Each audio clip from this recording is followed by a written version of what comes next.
Hey guys, it's Dani. So I had a request to do a video about the orchids in the ICU, how they are doing now and how many survived. So let's do that right now.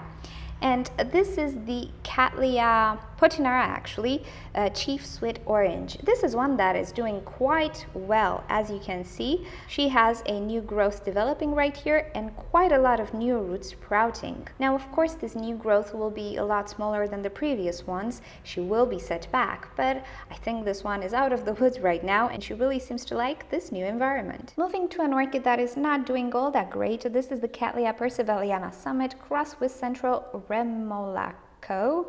I'm pretty sure I mispronounced that.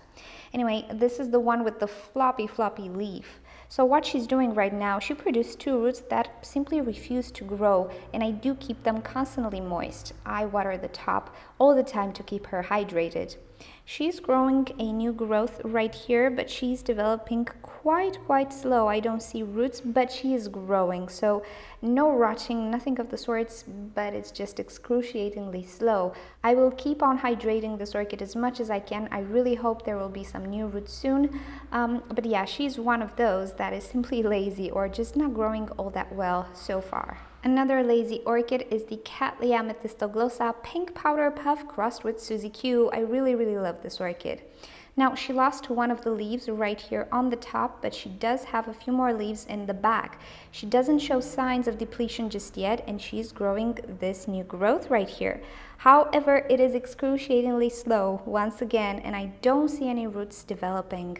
So she's not out of the woods. I'm a bit concerned about this one. I do keep the top of the medium moist, and I really hope I will see some root growth pretty soon. I'm lucky that I have a high humidity in this area, really, and I can see the leaves stopped dehydrating. They look quite okay right now, but yeah, roots would be a very good sign at this point. Moving on to something that is doing quite well, even though it doesn't look that way.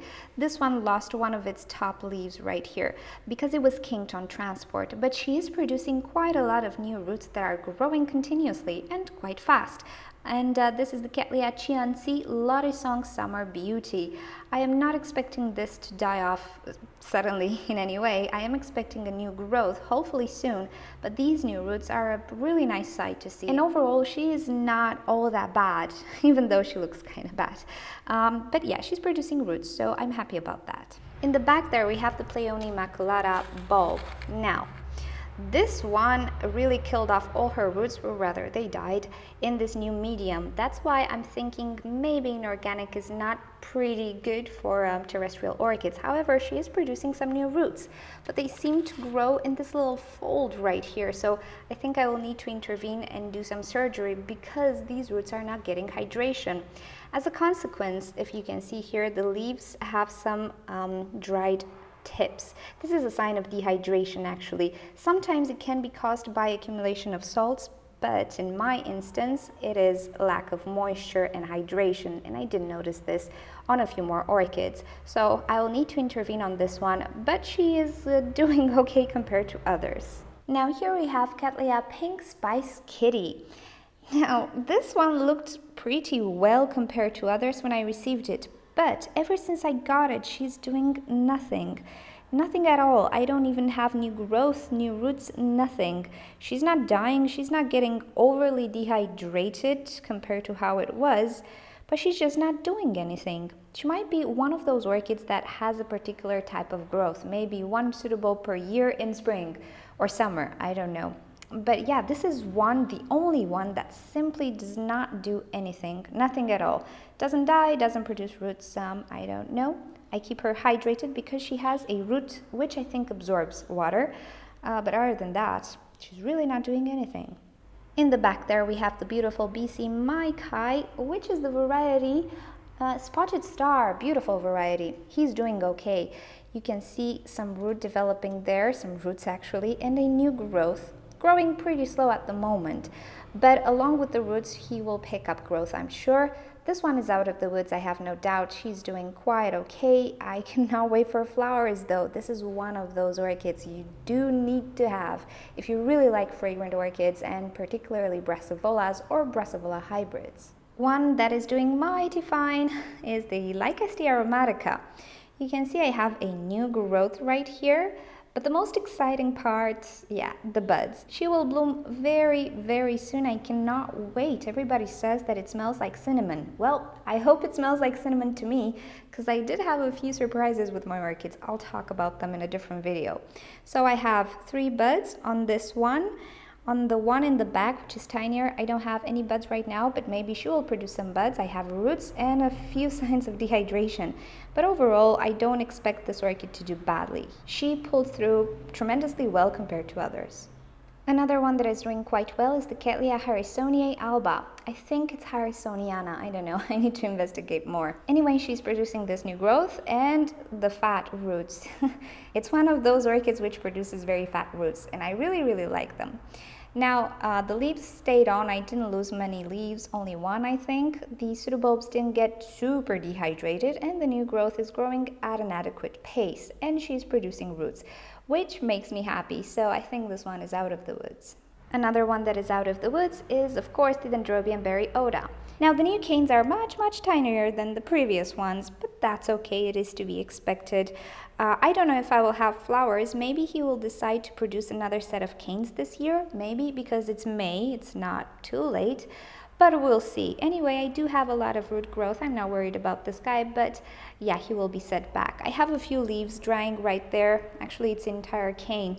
He actually got a little bit too much water when I sprayed it with insecticide, and I managed to rot it. That cane is a goner, but I have a lot of new canes. This one is new, this one is new, tiny and pretty flimsy, but they are new canes nonetheless, and they produce roots. Back there is the Khalia King Heart crossed with Khalia Intermedia.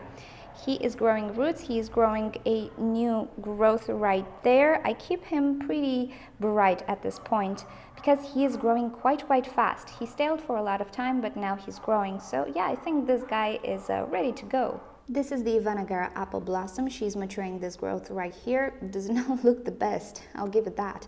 But she's producing roots, and the back pseudobulbs are starting to get hydrated. I'm pretty sure this new pseudobulb will now bloom, but I really hope it will produce roots because the next pseudobulb should bloom. My current Vinegar, the one that I already had, is producing buds, so I'm happy about that. She's an easy grower, so I really hope this one will bloom next year. Another one that made it is the Khalia alvum. She's not looking great. None of them look great, but they're pulling through. I have a new growth right here, which is producing some roots, and I'm pretty optimistic with this one. She doesn't seem to be very depleted, so yeah, I think this is one of those that is out of the woods already. She seems quite vigorous, but yeah, pretty set back. This tent situation, whatever this is right here, it's the Sailaja pandora. Problem with this one. So she does not like to be dry, and I've placed her into medium, but she likes to be more moist right now because she's depleted. So I'm keeping her all day in water. In the nighttime I dump it out, and the next day I do the same thing again. It's a lot of hassle, you guys, but I really hope this tip right here is growing. I think I see another leaf unfolding. So this is a tricky one. She's really not the hardiest thing. Didn't like to be dry, didn't like the move, didn't like anything. Actually, she hates me. But I really hope I can keep the few roots she has hydrated in the daytime. And when I see new root production and the pseudobulbs plumping back up, I can pot her up once again. But now, yeah, intensive care still for this one. Okay, Chinese Beauty Fire Phoenix, still holding on, not sure what will happen. I have a tiny growth right here with some tiny roots, but all her older pseudobulbs are dead. So I do the same thing as for the Sailaja pandora. I keep her in water at daytime, and in the nighttime I dump it all out. Hassling, but I don't know, it will be a miracle if this one survives. I'm not sure if it's growing even. The roots are still, oops. I think one of the roots is going away, so I think this one will die. And this is Epicatleya el ateo pinta. I hope I'm pronouncing this correctly. You know what? He's pulling through. He's producing quite a lot of roots right now. He really likes this moisture that I provide. They are going down in the pot, and yeah, this little pseudobulb is gonna be very tiny. But on the long run, he might bounce back in a year or two. So, but he is alive. He didn't die. However, the dude has a root right here, which has a mind of its own. She's just growing up, does not care about moisture, just wants to go up and attach to stuff. In this case, it's the pseudobulb itself. Crazy root. And that is about it for the ICU orchids. I have a few more orchids from Ana Maria, and they're all actually doing quite well. Maybe I'll show them to you some other time. Nothing really spectacular happening, but they're growing roots. They're doing quite fine. So the ones that did have roots are pulling through wonderfully. All of these orchids I just showed you were back divisions, and they didn't have roots. And actually, if you didn't see the video in which I received them and talk about them, you can check the description below or the info card on the screen right now. And also in the description, you will find the ICU project that I did for them.